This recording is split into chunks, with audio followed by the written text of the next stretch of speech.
Hello, my name is Marcus. I'm the compiler of a collection of therapy quotes entitled 1001 Windmills of the Mind, a collection of quotes taken from what's often called the psychodynamic or the psychoanalytic perspective, which long ago, as I understand it, was referred to by some as philosophical medicine, because this perspective seeks to, as Terry Quantum says in today's video, to put words to our feelings. And then if we're aware of our feelings, I feel therefore I am, then we're enhancing our sense of subjectivity. We're enhancing our sense of knowing ourselves as we put words to feelings. She says with trauma, a lot of the feelings get trapped in the body. And so we're disconnected from ourselves if we're not aware of it, if we can't kind of conceive it somehow. So why don't we just begin with today's quotes. In many of the videos in 1001 Windmills of the Mind, I try to give some kind of overview, at least a partial overview, as I understand it, of the psychoanalytic perspective. Again, my disclaimer, I'm not a shrink, I'm not an analyst, I'm not a therapist, I'm not a professor, a social worker, doctor, midwife, doula.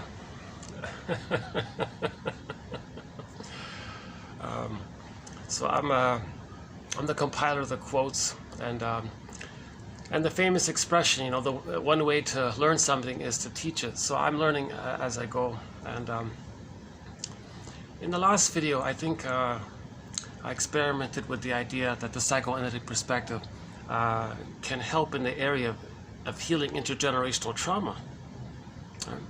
So in the last video was pretty good, I thought, about transference. It's done in two parts.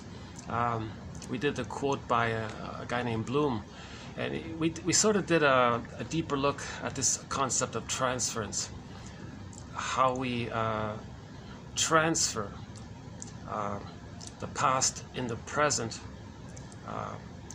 because in the past we created a kind of template.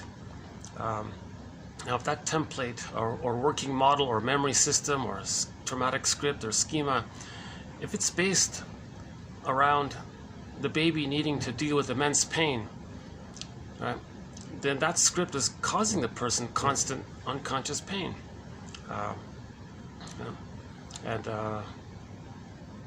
So the theory is nobody wants to live in pain, so the person's going to transfer that interaction with the parent that took place in the present to see if they can somehow get a new past, a better past, a happy past, where the cycle was complete, a cycle where the child had a wish and it was met, and he felt pleased by it, and the cycle was complete, and he got his needs met, and he could hold on to his feelings and his identity and his developmental path and know himself, and not be bogged down with some kind of oh yeah, we got a new term here, a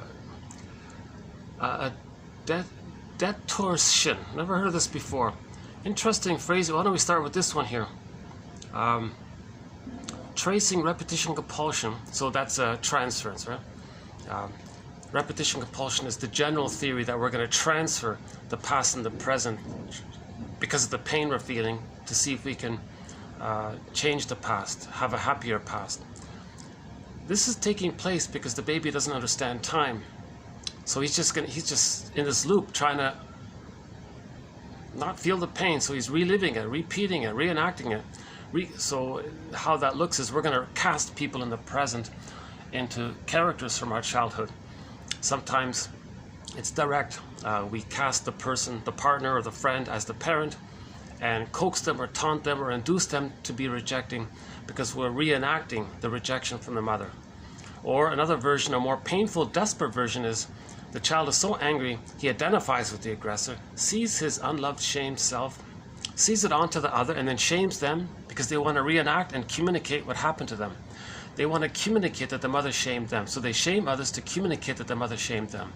So the one self-help quote is hurt people to communicate that they're hurt. That's a very desperate effort to reenact what happened to them. And they get a kind of Pyrrhic victory because pseudo pleasure by it, because if they're going to be an active version of their mothers, meaning being a caricature of her, then they're not so pained in the sense that they're being a passive victim of her if they're going to be an active version of her. So they're distracting themselves from the feeling of being pained by her through this so-called manic defense called identification with the aggressor. So the baby's going to identify with the aggressor, act like her to show the world what she did to him by being just like her. Right? So all of it. So that's the two main ways, as I understand it, how the reenactment, the transference reenactment takes place. Right? Mother was rejecting. You find someone who reminds you of your mother on some level, and then taunt them, coax them to reject you, because you want to see for yourself that the mother rejected you. See, so now some people might say, well, if the person finds someone that reminds them of their mother, and that person's nice to them, does that change the past? No. They get a momentary feeling of pleasure by it, but it doesn't change the past. The idea is to mourn the past and change the psychic structure. Now the exception is if someone does have a long-term relationship with a conscious friend, then they can create a new relational unit, representation of the other that supports their growth, linked to a part self-representation that feels supported and accepted for their autonomy, and there's a pleasurable affect around that. So we talked about relational units recently. So when the baby's traumatized, he creates working models in his mind, templates, schemas, scripts, relational units. It's called object relations theory, the study of the internalization of interpersonal relationships. So one way to talk about this so-called endopsychic structure, or the architecture of the unconscious, is that the child has various concepts of himself linked to concepts of the other, and there's an emotion that links the two. So relational units. So sometimes the mother rewards regression and punishes autonomy. Meaning sometimes some mothers didn't get a secure attachment style themselves, so they can't offer it to their children. Right? So they're going to punish their child's autonomy to communicate that their mother punished their autonomy. So that's intergenerational trauma right there. Right? So the mother has a child. It's as if she says to her mother in the mind, a memory of the mother, look, mother in the mind, I'm going to show you what you did to me. My child here, your grandchild, well, watch this, mother. I'm going to be just like you and show you what you did to me. I'm going to not meet your grandchild's needs to show you that you didn't meet my needs. Right? So that's a negative magic gesture. So sometimes when a mother's doing something like that, she's using the child to meet her emotional needs. When the mother is using the child to meet her emotional needs, that's called the Jocasta style of mothering. Right? Now we're not blaming her, we're just trying to have some terms to understand what's going on, right? We're trying to be a detective here, right? We're trying to be a psychological detective, right? These quotes are little clues, I guess.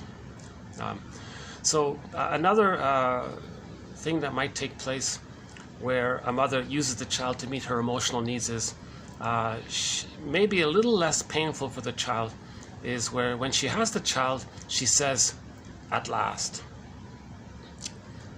Now she has someone in her life who she can arrange it or fix it so that she'll always have someone who needs her, who will respect her, listen to her, do what she says, respond to her, feel connected, have a connection at all times, and she can do it.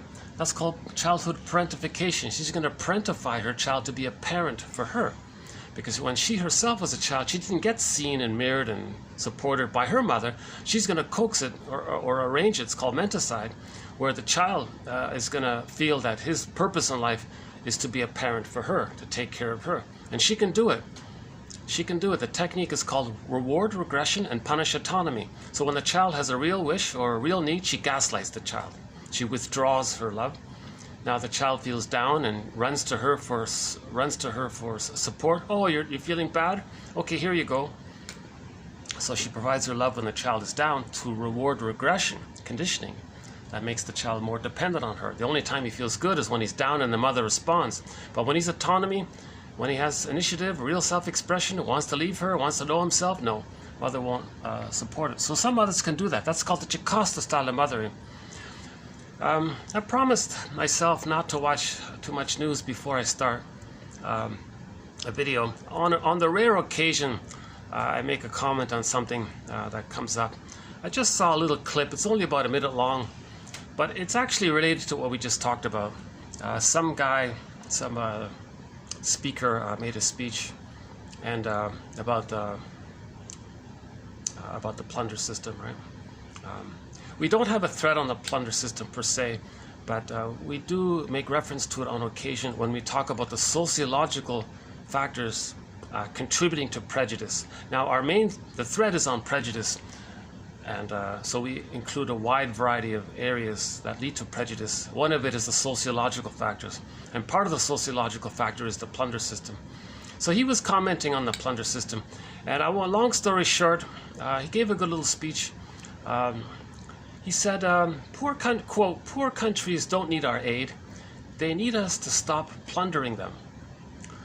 And that immediately reminded me of the kind of thing the mother, so I thought maybe we can borrow that to understand childhood parentification to some degree. It's not a perfect correlation, but right? So in the plunder system, right, the country's plundered, they're impoverished, people are made very poor, and they do all the work to work in the mines or whatever, and then hand over the stuff to the plunderers, right? And they're kept in poverty for that purpose. And it's a very sad situation with the plunder, because the life expectancy in many countries is only in the 50s. Right? Instead, not in the 80s, it's 50s. So people are losing about a third of their lives. So the plunder system is, in an indirect way, causing the death of 1/3 of the people in many countries. It's a very harsh, hard thing to consider. And I don't mean to go there in this topic, but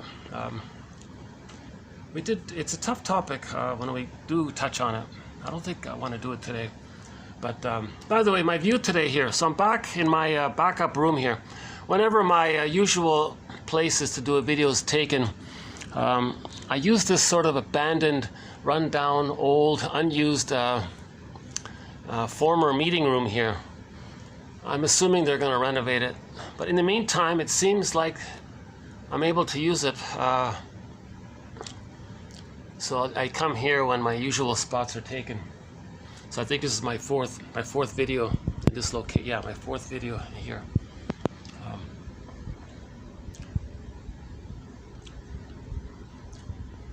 So in the plunder system, so the greed causes the plunder, right?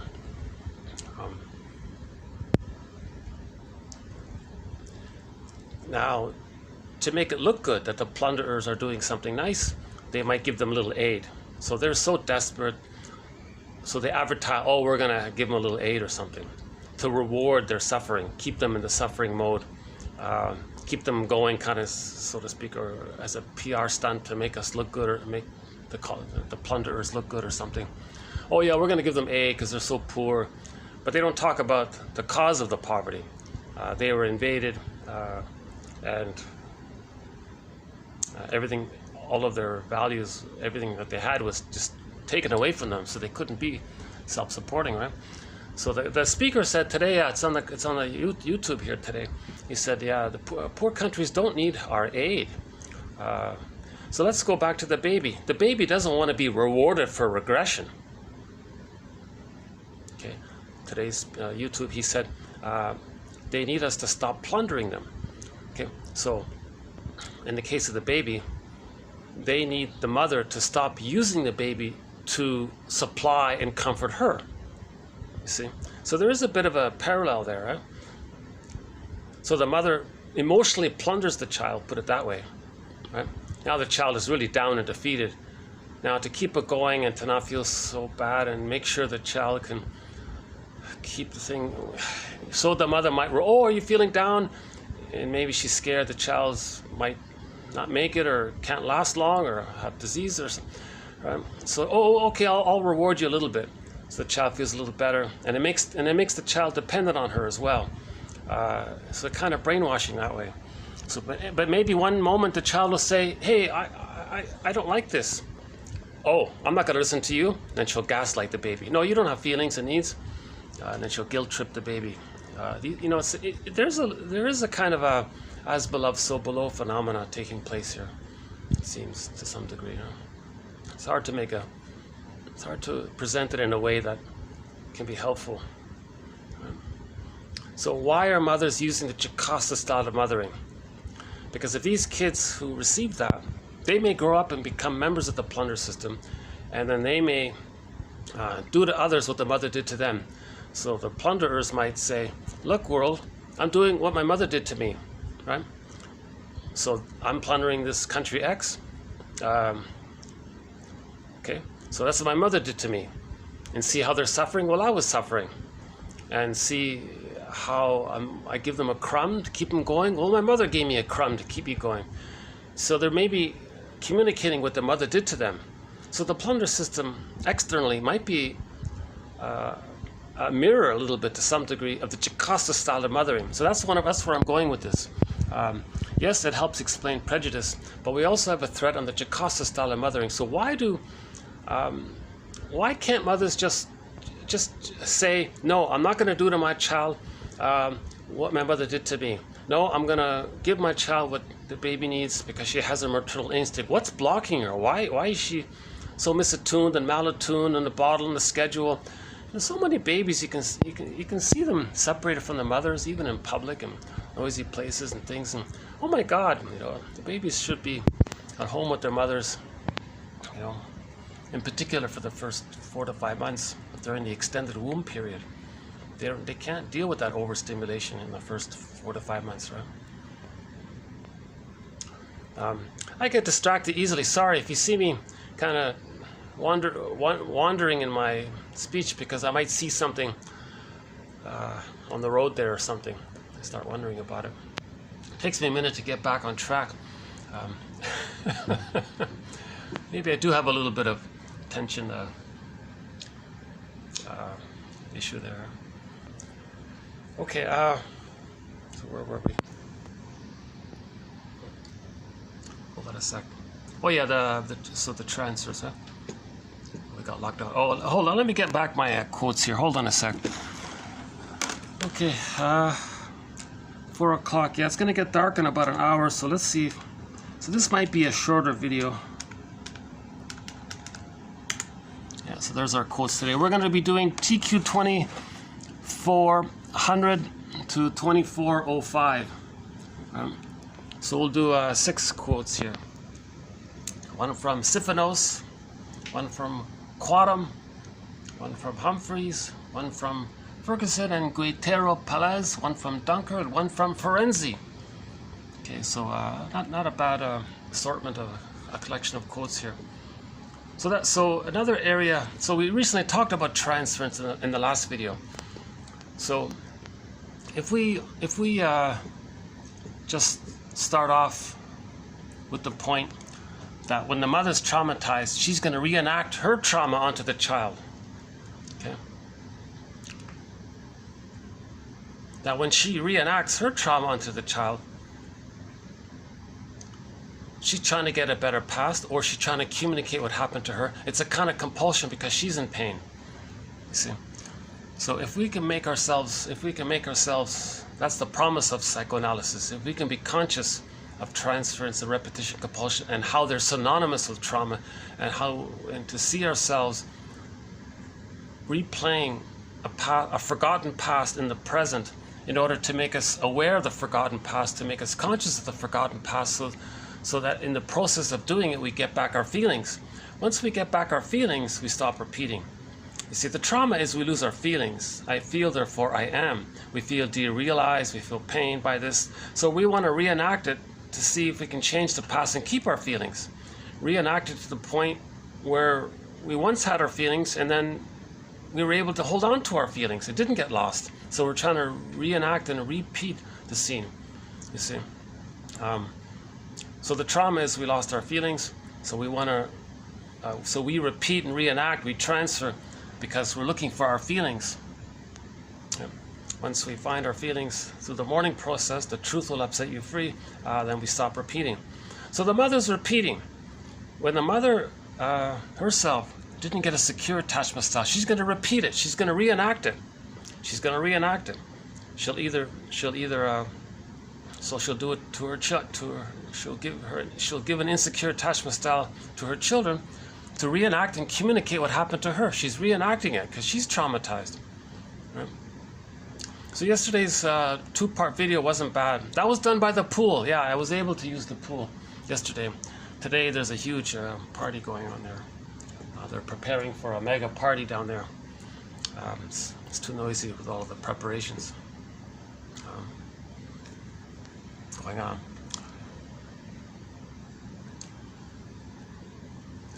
So the child who didn't get a secure attachment style, meaning the mother used the child to meet her needs, right? Now imagine the child is now emotionally impoverished. Okay, in the plunder system, some countries are emotionally impoverished. That's a communication. Look, world, my mother emotionally impoverished me, and she didn't care. Because someone might ask the person, don't you care that 1/3 of the population, you're in effect, you're massacring 1/3 of the, I don't know how to say it, you're causing the death of 1/3 of the people if their life expectancy is only in the 50s instead of the 80s. Is that right? 30, 60, yeah, something like that. Ballpark. Well, my mother didn't care. My mother gaslit me. She said, no, I didn't have needs. She said, no, I don't have feelings. Okay. So the child sacrifices himself to accommodate the mother. So we have a good quote from that in yesterday's video. I won't redo it here. But the child will do whatever he has to do to have the attachment to the mother. Okay? Child has a need. So it's as if the baby says, hey mother, hi there, I'm your little child here, just came out of the uterus. I need safety with you. Mother says, well, I'm uncomfortable, I don't know how to do it. Oh my God, you mean my need for safety with you is causing you anxiety, it's causing you a problem? And the child thinks maybe he'll lose his mother. Well, what can I do to have you? What if I sacrifice my needs? And then I'll be more compliant and not have expectations of you. Maybe that'll comfort you and protect you and please you, and maybe it helps you or something. So the child will do that. That's the theory. So whoop, into the unconscious. His need, his ability to know his needs and his wishes gets swooped down into the unconscious world. Right? Now the child feels very pained by this, so he's going to be very angry by this. Hey mother, I'm very angry that you, because of your, I'm angry now for not knowing my my wishes and my needs. What? You can't accept my feelings as well? But mother, no, I can't handle these feelings. So, but I have them. I don't see them. You don't have them. I don't have them. So the mother's gaslighting the baby. So whoop, the child puts his feelings into the bag. So later on, the person doesn't know what they feel. They don't know what they need, what they like, what they feel, those kinds of things. They go through the motions of life. Kind of numb because it's a trauma. When you're traumatized, you're kind of numb. It's disassociation. So that's the trauma, right? The child's traumatized by this. You see? So later on, the child might say to the mother, you know, mother, I lost my wishes and needs and my feelings around it. Don't you even care about this? Don't you? She doesn't even care about it. She doesn't change her ways or doesn't question it. Don't you see what happened to me? Aren't you going to make repairs or make amends? Or can't you change your ways? This is really harmful to me. Look, I don't know what you're talking about. And the child thinks, it seems like the mother doesn't even care. Yeah. So in the plunder system, someone would ask them, you know, all these people, they only live until 50-something. Don't you care? Well, my mother didn't care about my emotional pain and misery and poverty, emotional poverty. So it's a communication. So the people in the plunder system are trying to communicate the indifference that the mother had to them. Yeah? What the mother did to them and their indifference as well. Yeah, sorry, I'm a little distracted by, I'm not sure why I'm sort of focused down there, but anyways, it is a difficult topic to talk about. You know, I really had no intention to go there. I just wanted to make a brief reference to this, because when he said that, it reminded me of the relational unit. So the baby creates a relational unit in his template. Mother rewards the baby when the baby has a wish or a need. Mother punishes the child, or she withdraws her love. She withdraws her love. So that's called the withdrawing object relations unit, called WORU. So that's Masterson's jargon. Woru, W-O-R-U, withdrawing. Mother withdraws her libidinal life force goodies, her mother's love, mother's essence, mother's good wishes, mother's presence, she withdraws it. That's her strategy to control the baby, right? She's using the manic defense because the mother has complicated grief. The mother has complicated grief. The mother doesn't have the psychic structure to mourn the losses because the mother didn't differentiate from her mother, so she has complicated grief. A defense mechanism against complicated grief, aggravated grief, prolonged grief, chronic sorrow, melancholia, pathological mourning, okay, etc., is the manic defense. One aspect of the manic defense is to control the other. Then you don't feel separation anxiety. You don't feel loss if you control the other. So the mother is going to control the baby using the manic defense. You know, one form of the manic defense is what do they call it? Control. Actually, we might have a. It's either in today's video, or it's in the next one about the manic defense. Okay, I think it's in the next one. Okay, stay tuned for the next video. We'll talk a little bit about one version of the manic defense. So the mother wants to control the baby. Let's dig it up here quickly. Hold on a second. I might be able to dig it up for a second here. Dig it up for a minute here. Hold on a second. Is it here?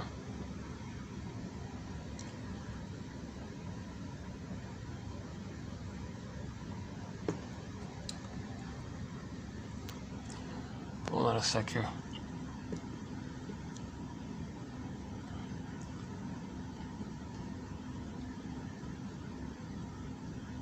Yeah, here we go. This is the next video here. Defenses against complicated grief can include the manic defenses of, okay, there's three of them here. So control. So the mother might think, if I exert control over the baby, then the baby won't feel the freedom to leave me. Okay, so now she's not going to mourn the loss because the baby's never going to leave. You see, the mother can't accept loss because she can't mourn losses, because she doesn't have the psychological equipment to mourn losses, because the mother is still one with her mother. The psychic structure needed to be able to mourn losses is differentiation. A child can only differentiate. That mother could only differentiate if she had received enough love from her mother. So that mother is still blurred with her mother in her memory system. So she doesn't have differentiation. Differentiation gives you the foundation so you can stand and you have yourself to be able to have the support to mourn the losses. Because when you differentiate, you have your feelings. When you're traumatized with stuck in the fusion, you lose your feelings. Remember, you need your feelings to mourn. If there's a loss and you don't know where your feelings are, you can't mourn. That's complicated grief. Okay, so the mother has complicated grief. So later on, if she has a child, she might be thinking, I can't mourn losses. I can never lose this child. This child can never separate from me because that'll trigger loss, and I can't mourn, and that'll compound the problem and bring up the issue that she can't mourn. So she'll have more melancholy and more psychic pain. As a defense against that, she may use the manic defense. Now, one version of the manic defense is that in relation to complicated grief, is that the mother's going to do three things. One, so control, what is it? Control and contempt and triumph. Wow, that's a tough one, eh? So this is what the mother might do to the child. Okay, so she might say to the child, I'm going to control you, child. I'm going to withdraw my love when you try to become autonomy. I'm going to restrict your emotional freedom. You're not going to separate and individuate from me. Okay, that's called control. So a mother might control her child by doing this. Now, at the same time, she has hate, right? Contempt. So if I down my baby, right, in my own eyes, if I hate my child, right, then my real or potential loss of them hurts me less. Right? So there's sort of the sour grapes element. Well, you're not that worthy anyway, so theoretically, if I did lose you, well, it wouldn't hurt that much. So the mother has contempt for her own child. Very sad situation. And finally, the triumph one. If I ultimately emerge victorious in my pyrrhic struggle with my baby, right? So if I make money and have other things, then I need not feel their loss at all. So if she's successful in her work or in her business, or she makes money because of the child, or uses the child for, right, then theoretically she's so busy in her success that maybe it'll distract her from the idea of possibly if one day the child were to be autonomous, she wouldn't really care because she's so successful in some other way. Or if she one-ups over the baby so greatly, where she's so happy and the child is so down. So I'll have to update that one there. So I'm just, actually that's meant sort of in general terms. I'm just sort of trying to apply it here with the Jocasta style of mothering.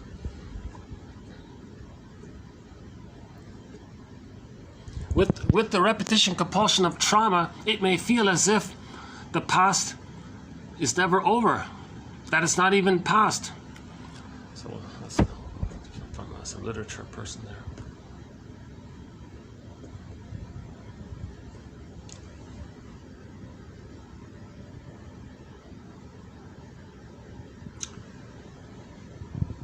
Okay, also in tomorrow's video, we have carry-over expectations and anxieties within us that we don't really understand.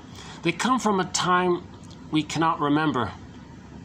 They were initially experienced in the context of our dependent relationships with our parents. But every subsequent relationship that replicates aspects of the authority or dependency role for us, be it in our relationship with our spouses or partners or bosses or therapists, each of those relationships can trigger relational patterns and anxieties that were deposited into us from our earliest days before we had a choice in the matter. To take it a step further, we become active players in recreating our early relational scene. We exert pressure on the other to act or treat us in ways consonant with our experience of our original others. We don't know we're doing all this because we are just, quote, being ourselves, but, quote, ourselves includes this unconscious set of maneuvers. Okay? Know thyself, conscious self and unconscious self. Know thyself, or being ourselves, well, we're including our unconscious self. Our unconscious self includes this unconscious set of maneuvers we developed to respond to our caregiving environment and to manage our early anxieties. We're also somewhat indiscriminate in this process in that we do this across the range of our relationships, but in particular we do it with those whose responsibility it is to respond to our needs, again because that replicates the parent-child arrangement. Thus we do this with our therapists. Transference. We transfer forward the interpersonally familiar onto others. So she'll do that to the baby. She's going to reenact what was interpersonally familiar, but painful, but familiar, and reenact it with the fantasy they can have a better past. But reenactment is a mirror to know that there's a problem. Repetition compulsion is to get us to be aware that there's trauma. So maybe back to that quote about the poor country. So the child felt poor. That's the hungry, enraged, empty part self, the impoverished self, the hated self. That child can identify with the aggressor in order to reenact it. So they're going to see their impoverished, emotionally impoverished self. Okay, get others to be impoverished. They'll use the rationalization that's already provided, that's already packaged, made for them by the rationales of the plunder system, mainly based on the prejudice. So you got to unravel prejudice as well. Right? So they'll use the rationalizations that are used for the prejudice, for the plunder system, and slip in, borrow that rationalization as an opportunity to see their unloved, impoverished self, to create poverty. So poverty is man-made. Right? And they identify with the shamer, the impoverisher. The mother was the impoverisher, and they impoverish others to say to whoever, to themselves, to the mother in the mind, to the world, that the mother impoverished them. Look, mother in the mind, I'm impoverishing all those people because I want to show you that you impoverished me emotionally. You see, I'm creating outwardly, I'm enacting it, I'm showing it to you, I'm creating it, I'm acting it. Okay, I don't have words for it, I can't write a poem about it, I'm just enacting it because I'm desperate to show it to you. Right? What you did to me is sort of in my quote-unquote bones, it's so deep in me, so I gotta enact it, so I'm gonna act it to show you what you did to me. See, he doesn't have vocabulary for this. I mean, he doesn't write a poem or write a song about what the mother did to him. He doesn't keep a journal or something. He's just doing it, right? That means very early on trauma. It's before symbols and words, so they act it out as a proto-expression of an emotion, right? So motoric expressions of emotion. Activity as a proxy for understanding and verbally expressing an emotion. When people use the motoric level of emotional expression, they often do not know that there's an emotion the action is covering for. You see? So the plunderer who goes there and plunders, right, that action is covering an emotion. It's emotion in action. Put a little dash between the E and the O. The motion. The emotion is in the motion. The motion in the emotion is expressing the emotion. And we're not talking about energy and motion, not the other self-help slogan. Or I'm just borrowing it in another way here. The motion in the word emotion is expressing the emotion. The emotion is covering the emotion. They commonly say, quote, I don't know why. I don't know what I was feeling, I just did it, whatever the it was. Okay? And the it is often something that brings them shame because it makes so little sense to them. Right? Creating poverty makes no sense, right? To them. Hurting people makes no sense to them. Causing people to die of malnutrition makes no sense to them. Doing this extreme harm makes no sense to them. So they're just doing it and they don't know why, right? And sometimes causes such interpersonal damage. Well, of course, right? Maybe the children will be disgusted that their parents earn a living by creating immense suffering and poverty. And yeah, I did read once somewhere where the children, the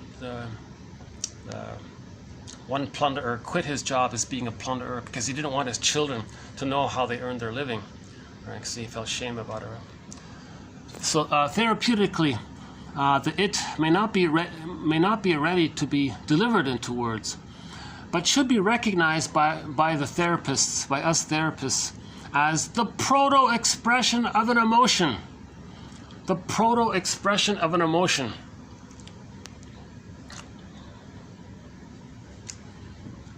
So let's experiment with this idea. The word emotion, put a dash between the E and the motion, but not use it the way others have used it. Energy and motion. Forget that. Okay, fine, cute idea. Here, I feel there's a little more substance here. The motion, acting out. So when we act out, when we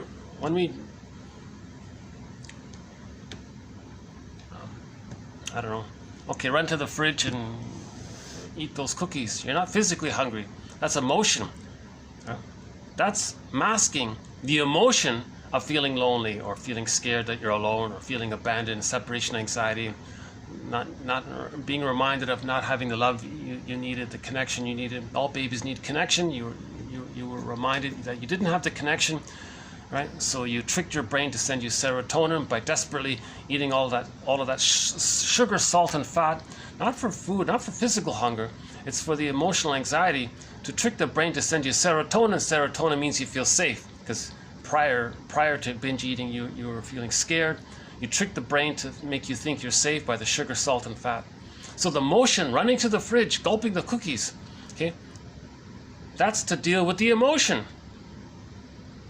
The word emotion, okay, so between the E and the O in the word emotion, put a little dash there to highlight that when we motion, act out, it's a mask for the emotion, the full word, emotion. I find that much more useful than the other version of the dash between the M and the O. I prefer this one here by Quantum. I'm just sort of adapting what she says here. But so what do therapists do? One of the most integrative and therefore useful things that we have to offer a client is the power of verbal symbols to contain and organize thoughts, feelings, and sensations, and thus render them manageable by the client. Words help bring that which has been experienced as physical emotion, right, in the body, into a system of thoughts and feelings that are experienced as personal creations. You see? That enhances your, he said, Ogden there was saying, that enhances your subjectivity. When you're acting and you're not aware of it and you're just acting it, you're not aware of yourself, so that's missing subjectivity, the feeling that you are a subject doing it. But when you have words, now you have concepts for your emotions, your emotion and your feelings in your body. Now you have words for it. That promotes the feeling that you are a subject having the emotions. You're not your emotions. You're a person who has the emotions. If you think to yourself that I'm a person who has emotions, that enhances your subjectivity. You as a person, right? You as a subject, as a person, right? Whereas if you have the emotions but you're not aware of it and you're just acting, that restricts your awareness of your full subjectivity. So if you want to enhance your awareness of your subjectivity, you're a subject, you're a person, right? You want to be a person who has the words. So there's a particular relationship. You are aware of your feelings. I just saw an episode of Judd for the Defense. They uploaded a new episode there, and he was very good, Judd. He would use a lot of words to describe how he felt. He didn't act. He didn't throw things around, like the judge, right? The judge was throwing things around. He didn't have words for his feelings, but Judd would use words for his feelings. So Judd was more mature than the judge. Right? Judd was the real judge in that episode.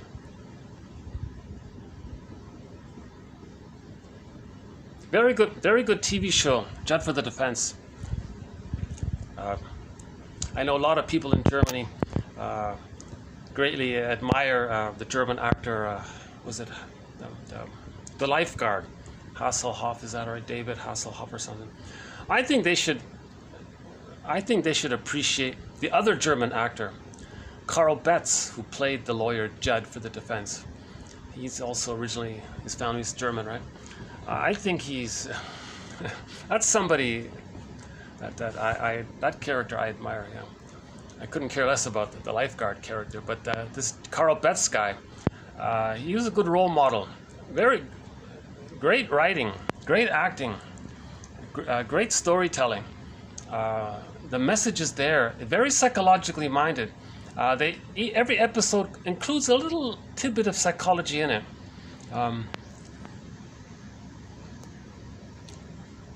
That one with the alcoholic judge throwing things around.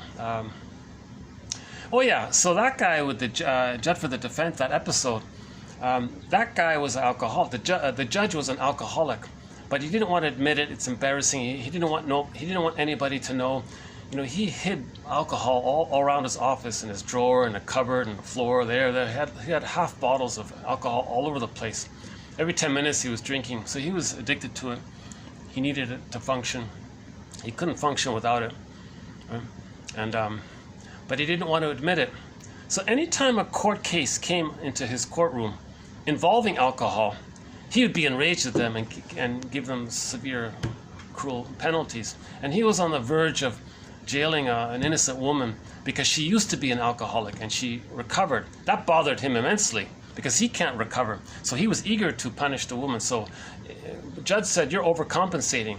You can't, you don't want to, as a defense against your feelings around the fact and the emotions that you have about you being an alcoholic, as a defense against it, you're being manic.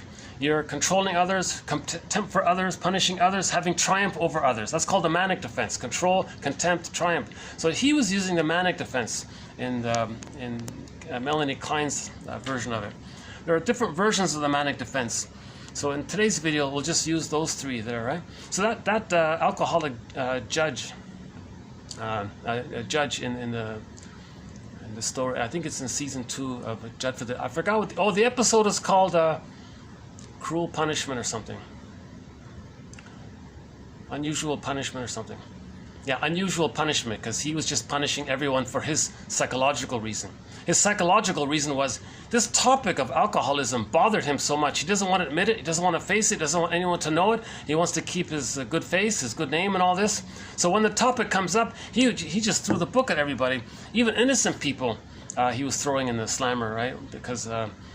Because that's the manic defense. So his abuse, he was abusing. And that episode was about Judge trying to get rid of him as a judge. He was trying to get him off the case, throw him off, right? He was in the process of trying to get him to disqualify himself. The whole episode was about how he has to disqualify himself because he's not being a judge. He's blinded by his emotionality and the manic defense. That's what's ruling him, right? So that's why Judd noticed this and says, you got to disqualify yourself. He says, no way. I'm not going to let anyone know this. And they're going to ask why. These kinds of things. So, well, too bad. You're not going to throw my innocent client in a slammer just to please your anxiety around this topic. That's pretty cruel and unusual punishment. Oh, that's what the episode was called, Cruel and Unusual Punishment. Good episode. So that judge was using the manic defense. Yeah? So he wants to control the experience of not being thought of him having the memory of not being loved by his mother. So he wants to control. He was a very pushy, controlling, demanding, aggressive person, right? So he had a very controlling personality. But the contempt part was he hated everybody. So he hated that woman who cured her own alcoholism, right? He hated her and just didn't want to listen to anything, didn't want to hear her side of the story, didn't want to know anything about it. She even they even tried to bring in a shrink who was going to explain how it's possible someone can be cured from alcoholism. I don't want to hear it. No, you cannot let the doctor speak. He refused to allow the doctor to speak. That's how manic he was, right? So he had contempt for this woman as well, right? So he wanted to control things, to not be aware of his emotions. The contempt was he hated that woman. If he hates her, then he's in the one-up position. And what was it again? What was the other part? Hold up, let's bring that back up a second. What was it again? See, I just found this quote, and I haven't read it yet. Hold on a second. The contempt part, if I lower their status in my eyes, then my real or potential loss of them hurts me less. So he wants to lower the status of them. Because if she's seen as someone who's brave enough and strong enough to cure her illness or her condition or whatever, then that puts him, then he loses the control part. So the contempt was an aspect of the control part, and then he wants to have a Pyrrhic victory. So in other words, I'm being a little unclear myself about it. But the overall idea is that the manic defenses of control, contempt, and Pyrrhic victory is a defense mechanism against not facing the emotions, those that would lead to the memory of loss. The Judd didn't get loved. That's a loss of love. He doesn't want to be reminded of it. Right? So we'll talk more about the manic defense.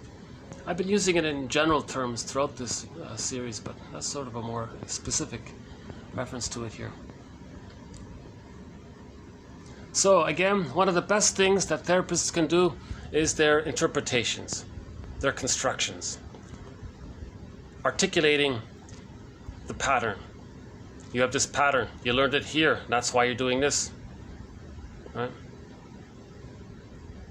It's so painful for you to talk about this. So what you do to soothe yourself is to blame me. But what do I have to do with it? These kinds of things. You shame me, you criticize me to soothe yourself. So he's putting words to things that are happening, and that's helpful, right? So one of the most integrative and therefore supportive, quote-unquote, things that we as therapists have to offer a client is the power of verbal symbols to contain and organize thoughts, feelings, and sensations, and thus render them manageable. We render them manageable, right? We render them manageable. If we have a name for what we're going through, things are more manageable. A lot of people say that. They have PTSD, but they've never heard of the phrase PTSD. Once they hear the phrase PTSD and they read the list there, the symptoms, oh my God, now they know what's going on. Now they can manage it a little better once they have a name for it. So I've read that a couple of times in self-help books, where how people felt immense relief when they first learned of the phrase PTSD. They thought, oh my God, now there's a name for this. Oh my God. They didn't know there was a name for it, so it was causing them more anxiety. But once you have a name for it, it's more manageable once you know what's going on, right? So words help bring that which has been experienced as something more like kind of like physical or in your body, right, into a system of thoughts and feelings that are experienced as personal creations. Okay, that enhances your sense of your subjectivity. Okay, so trauma very early on. Okay, that's called acting out or motoric expressions. Motoric expressions of emotion. Activity as a proxy for understanding and verbally expressing an emotion. When people use the motoric level of emotional expression, they often do not know that there's an emotion the action is covering for. That's quite a thing, eh? So why did you do that? They don't know. Well, you're expressing an emotion. The word motion is in emotion. Your emotion is expressing an emotion. They commonly say, I don't know why I did it. I don't know what I was feeling. I just did it. So whatever the it was, right? Eating the... right? So the judge there in the TV show, Judge for the Defense, that alcoholic judge, he was just hating all of the cases that involved alcohol in his courtroom. Okay, so, and the judge, he feels shame by doing this because it makes so little sense to him and it causes lots of interpersonal damage, right? So he lost his reputation finally. Therapeutically, the it may not be ready to be delivered into words. That's right. And every time someone tried to bring it to his attention that he's an alcoholic and this, he would get enraged. He would deny it. He would shout, "How dare you?" And you asking me, you're ruining my reputation just by the question. Someone said. You see, he was very aggressive in denying. So he wasn't ready in the early part of the episode. By the end, even his lawyer agreed with Judd, so he finally came out. Right?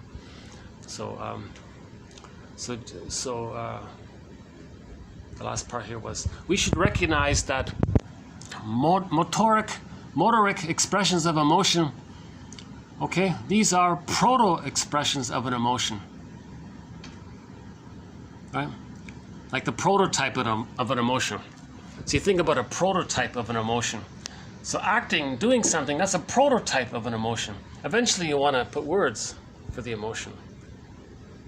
The body remains the ultimate emotional backstop throughout our lives. We store in our bodies what we cannot afford to know in words. The body keeps the score, quote unquote. The title of a famous book, The Body Keeps the Score.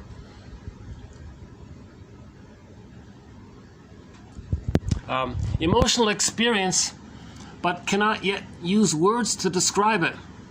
Okay, Lecores and Bouchard refer to the process of mentalization.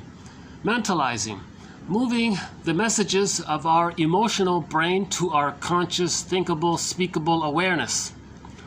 Some do not even know that what they are experiencing is emotional. Mentalization, in other words, is the process of transforming bodily-based states into meaningful, thinkable, emotional elements.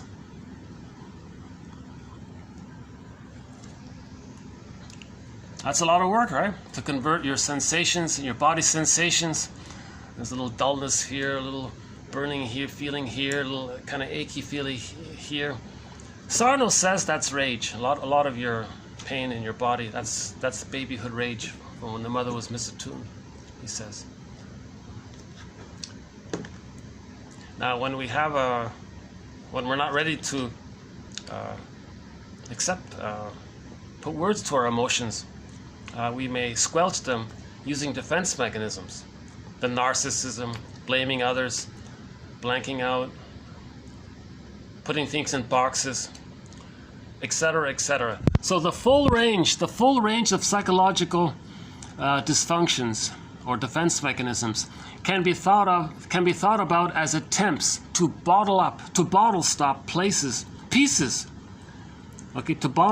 pieces of our human experience from coming fully into our awareness. Why? Because the emergence of emotional truth is birthed, almost invariably through the medium of psychological pain. We reflexively stay away from it. But the mentalization of our experience can be a source of continual and lifelong transformation, leading us to fuller degrees of living in an alive way.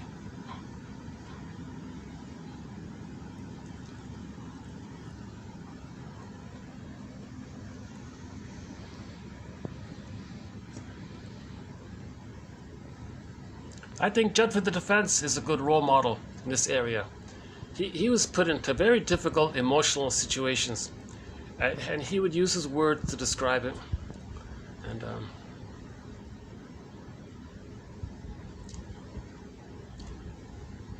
yeah, great show. Judd for the Defense, starring Carl Betts.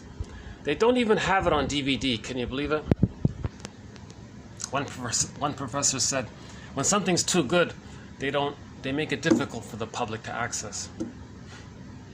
I don't know if she says, yeah, there are gatekeepers, she says, who watch the information to the public. Maybe my quotes, maybe no one can see it or access it. I don't know. There's no viewers, no watchers. Only 2 people chipped in to buy me a coffee.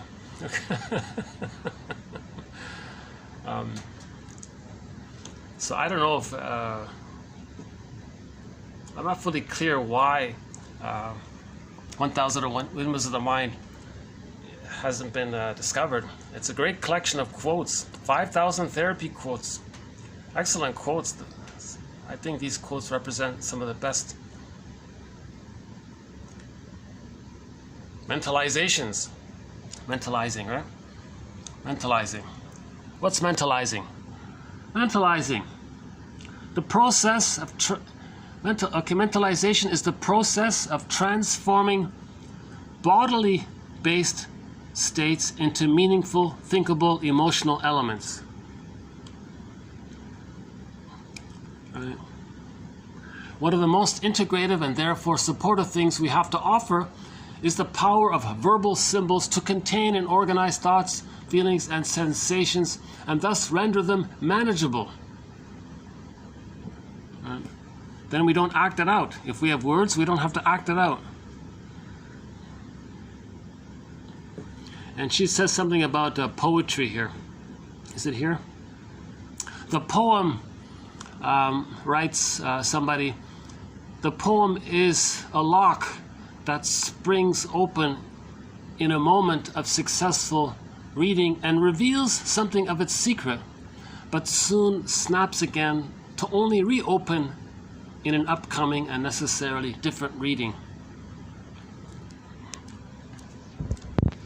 a good poem will do that. You read it once, oh, you put words. So I love that poem. A great hope fell. You heard no noise. The wreckage was within. Oh, cunning that left no witness in. Emily Dickinson. Read that poem. A great hope fell. See, that describes trauma. Read Philip Bromberg's books about disassociation. Standing in the spaces. Awakening the Dreamer. And The Shadow of the Tsunami. Those 3 books. Those books put words to trauma. You see, a poem is similar. So I like what he says here. Derek, some guy named Derek Humphreys. Okay, the poem is a lock that springs open in a moment of successful reading and reveals something of its secret, but soon snaps again to only reopen in an upcoming and necessarily different reading.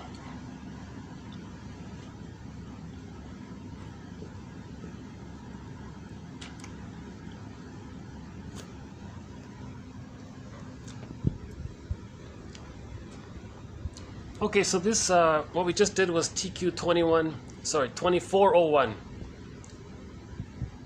Okay, 2400 and 2401. So the first one was the Ogden quote. The most helpful thing we do is put words, give interpretations. So-called constructions. We see the patterns and present it as a hypothesis for discussion, an invitation for mutual exploration. Because it's just a speculation. If your friend says, you know, are you reenacting your childhood with me in the present? He says it as a speculation. He can't say it as an absolute thing.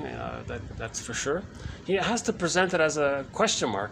Then it depends on the other person's response. Is, oh my God, what do you mean? You mean I'm reenacting? I'm playing what happened early on again? It does seem like a pattern. It does feel familiar what I'm doing here. I've done it before, and I think I learned it way back at home, and I'm doing it again. Well, thanks for bringing that to my attention. What did you say? I'm reenacting. I'm reenacting. That's called transference. You're transferring the past and the present. Now, why would I do that? Okay, so that's why you listen to yesterday's video, part 1 and part 2. Learn all about transference and repetition compulsion. So a little bit more about transference and repetition compulsion is this one here. The transference relationship is the raw material of the analysis from which we may understand the client's past. So the acting, remember there's no words, right? The guy doesn't have words, he's just reenacting him. He's coaxing the therapist to be rejecting. Or he's going to see the therapist as his own wounded inner child and then shame the therapist to communicate that the mother shamed him. This is action behavior, right? Verbal action, language action or something. A kind of action, right?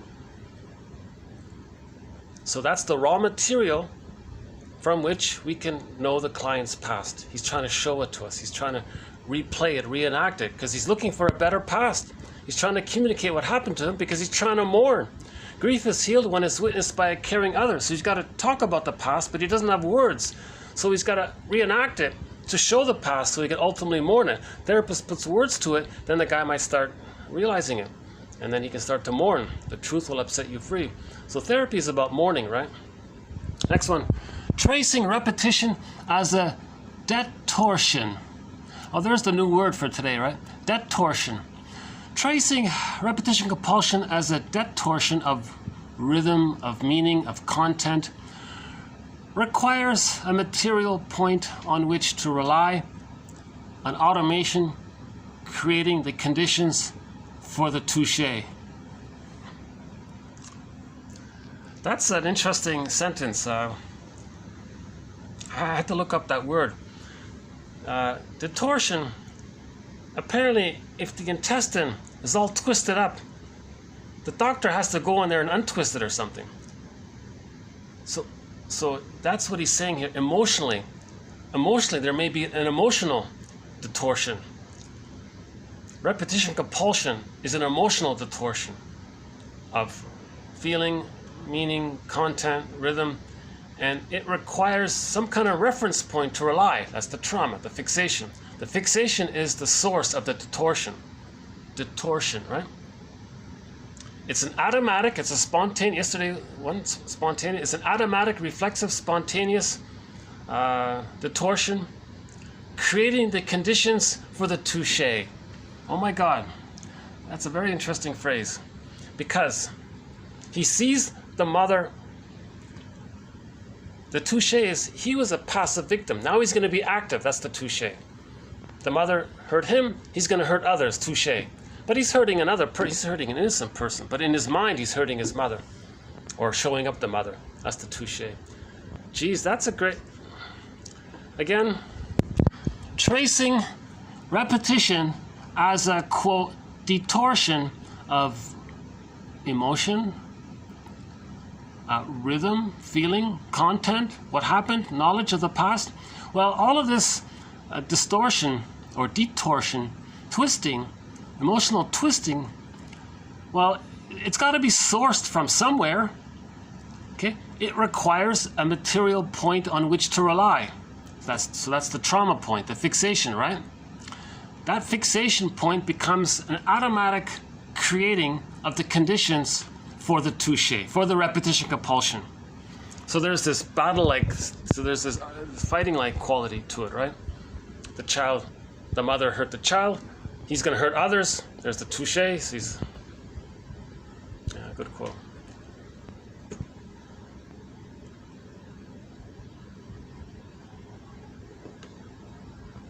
Another one on transference. Okay, regressed tendencies revived in the relationship with the analyst.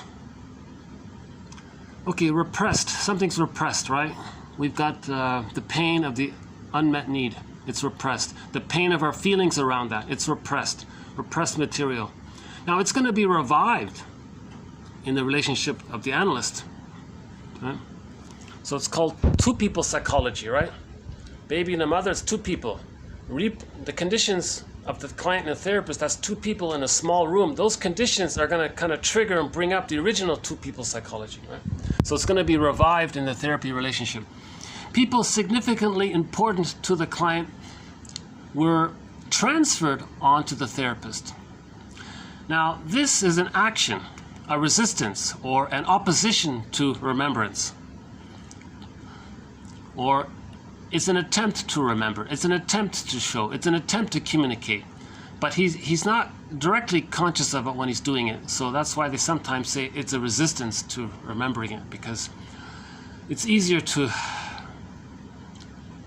as a defense against the pain of putting words to his feelings, he's just going to squelch that pain of finding the words for it by just doing it.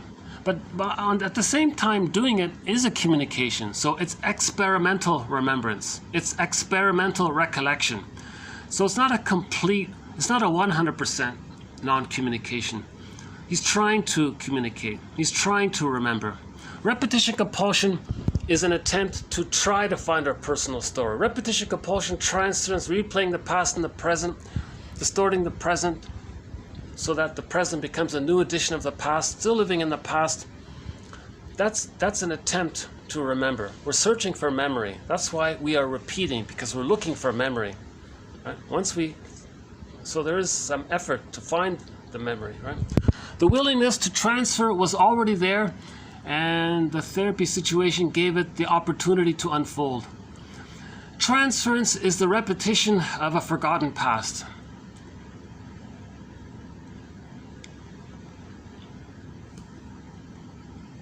We talked about complicated grief, right? Pathological melancholia. Sometimes a new phrase here, infinite mourning.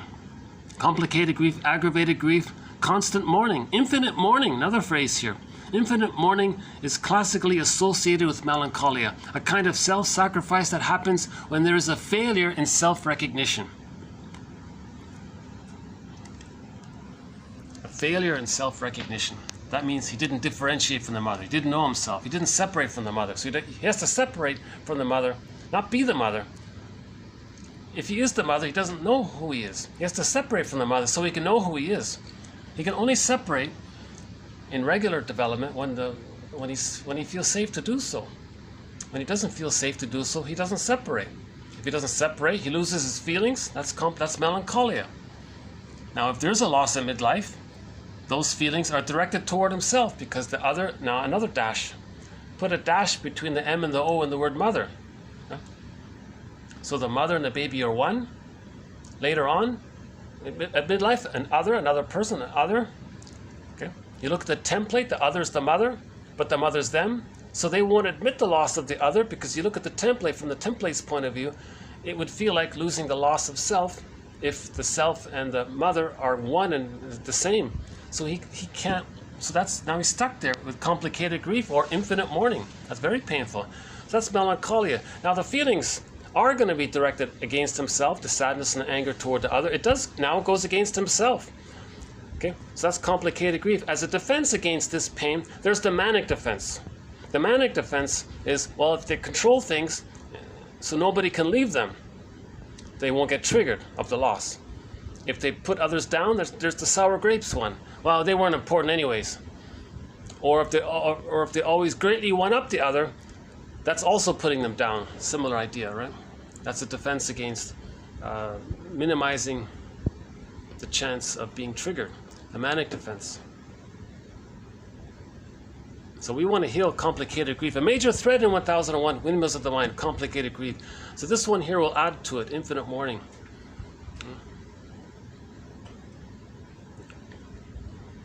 This next one here from Ferenczi.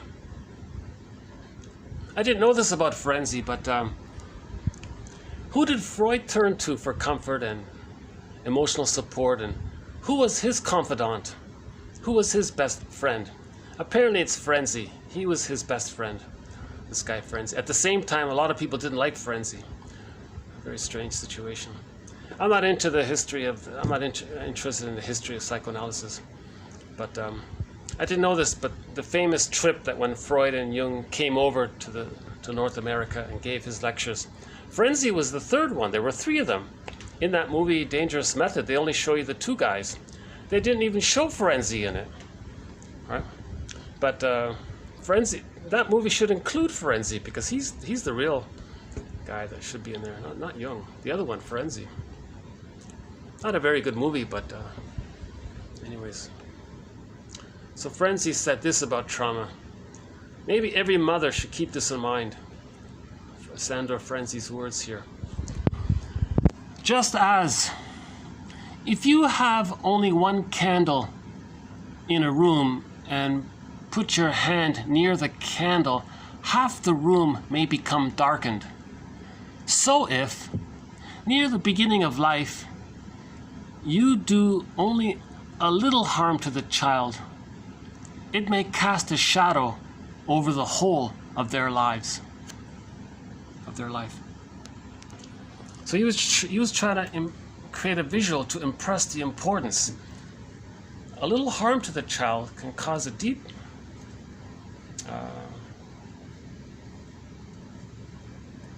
repression. That's the darkened part, is repression. You're not aware, but you don't see it. Right? One on disassociation. In the dissociative response to trauma, there is a sort of self-abandonment in which the child feels that what is being inflicted upon him is happening to someone else. So we'll add that quote to our thread on disassociation. How does the baby escape when there's no escape? Flight in the mind.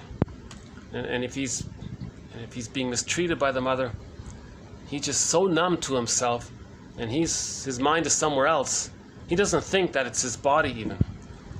So if the mother's force-feeding the baby will think, well, the mother's hurting someone else. He doesn't accept that it's him. So out of that, the mind is off in dream world land or something, right?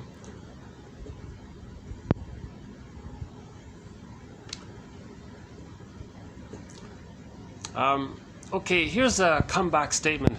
Apparently, someone complained about psychoanalysis. One guy said to a therapist, "Yeah, your psychoanalysis. It's a sort of Okay, I'll just read the quote here. Therapists disagree with the heads I win, tails you lose, gaslighting-like opinion to their work. Quote, that is to say, if the client agrees with us, then the interpretation is right. But if he contradicts us, that is only a sign of resistance, which again shows that we are right. Okay. So that's not true. That's not true. When the therapist offers an interpretation, it's an invitation for mutual exploration. They're a team. So if the therapist gives an interpretation and it doesn't connect or something, the therapist will accept that. Now sometimes it's a sign of resistance. But if the therapist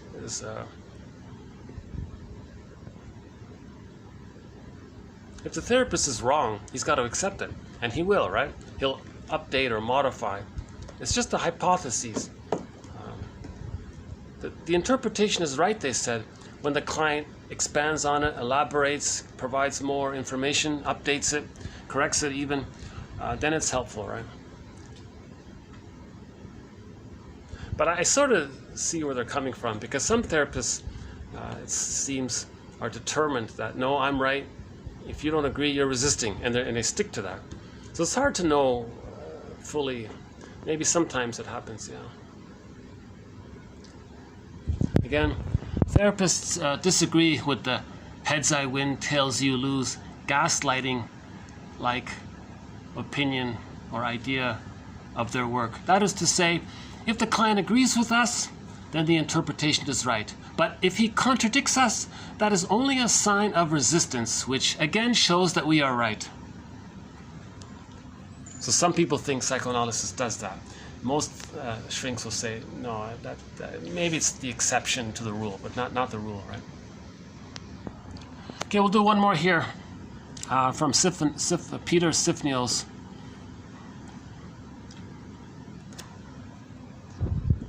How are we doing here? Let me just take a little stretch here for a sec. Hold on a sec.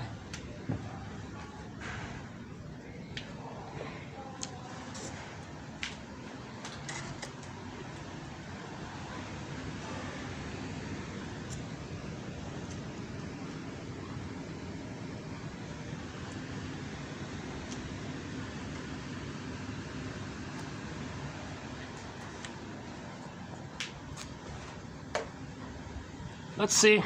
How's that? Yeah, see, they're all preparing for they're preparing for this big party coming up, and they got all these tables set up and things. Yeah, I won't go down. Okay, that's good. So it's good timing here. I'll be finished before their party starts here. Right? What is it? It's only 5 o'clock. 5:10. There's a book called You Are What You Remember by Patrick Estrade. He talks a little bit about the idea, if you can remember your earliest childhood memories, your life might be like that, whatever you remember. So he sort of says something similar. Ask the client to recall the earliest memory or event in his life, even if this is an episode which he has only heard about from his parents or relatives at a later time. The recollection of the earliest memory usually throws some light on the way in which the client subsequently views his life. Individuals who tend to remember some terrible event do, in some way, emphasize that the view of their life is an unhappy one. On the contrary, a happy event or a pleasant memory from the client communicates a sense of ease about life, which is significant in pointing out that the problems to be encountered are not likely to be very serious. So if your earliest memory, your first memory, your earliest memory in life, if there's a lot of anxiety, maybe you see your life in that way. If it's kind of pleasant, maybe you see life in a pleasant way. If it was a painful experience, maybe you feel like life is a struggle, he was saying. Those painful memories, they make us who we are. That's from the TV show Side Order of Life. Also not on DVD. A lot of good shows are not on DVD.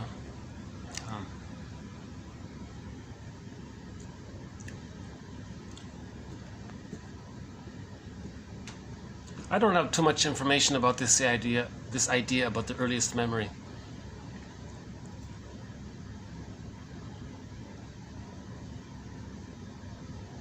Windmills says something similar. She says in the book about the virgin birth, the pregnant virgin. Again, that's a metaphor. When you lose your false self, when you lose your grandiosity, your pretense, and then now you're like new. So that's the virgin she means. And your potential, now you have new potential. That's called the virgin birth. You're birthing new ideas, something new, and you're pure because you're no longer the fake one. So that metaphor is described in her book called the virgin birth, is it? Virgin something. I think it's the virgin birth. Huh?